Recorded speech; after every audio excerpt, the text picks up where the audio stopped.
Uniqueness of inverse இது ஒரு இம்பார்ட்டண்ட்டான தியரம் 2 மார்க் கொஸ்டினில் கேட்பாங்க.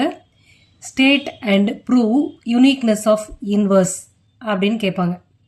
ஸோ ஸ்டேட்மெண்ட்டும் நம்ம மனப்பாடம் பண்ணிக்கணும். Inverse of a square matrix if it exist is unique. ஒரு மேட்ரிக்ஸ்க்கு இன்வர்ஸ் இருந்துச்சுன்னா அது யூனிக்காக தான் இருக்க முடியும்.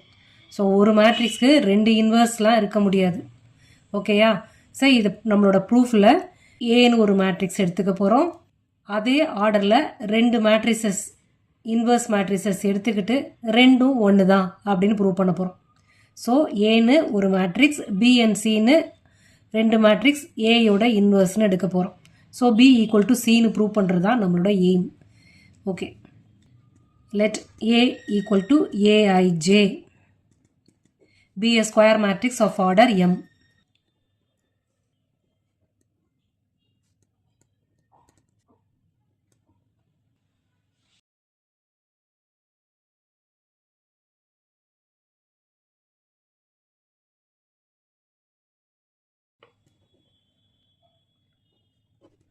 B and C னு 2 இன்வர்ஸ் மேட்ரிக்ஸ் ஏக்கு எடுத்திருக்கோம்.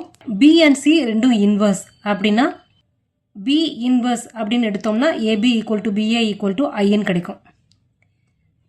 Since B is the inverse of A அப்படின்னா AB equal to BA equal to ஐன்னு கிடைக்கும் இல்லையா? இப்போ தான் அதோட டெஃபினிஷன் நம்ம பார்த்தோம். ரைட்டு. இப்போ C is the inverse of A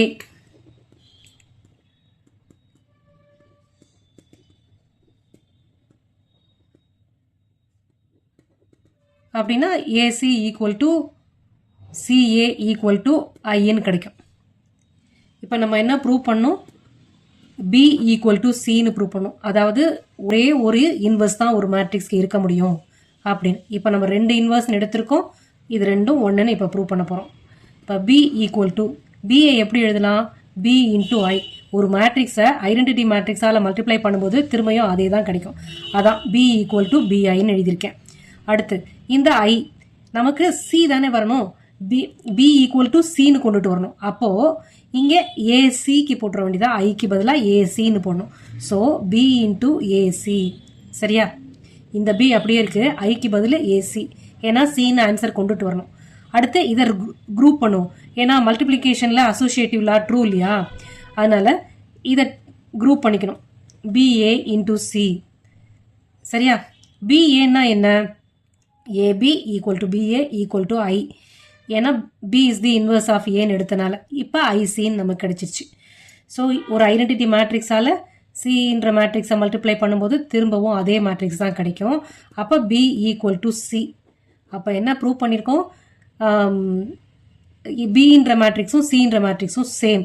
அதாவது there is a unique inverse for each matrix அப்படின்னு கொண்டு வந்திருக்கோம். Okay, that is we have proved inverse of a square matrix is unique.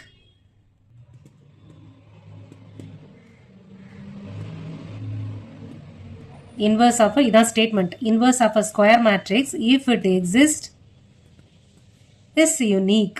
Exist ஆச்சுன்னா அது யூனிக்காக தான் இருக்க முடியும். புரிஞ்சுதா? நெக்ஸ்ட் தியரம் போகலாம்.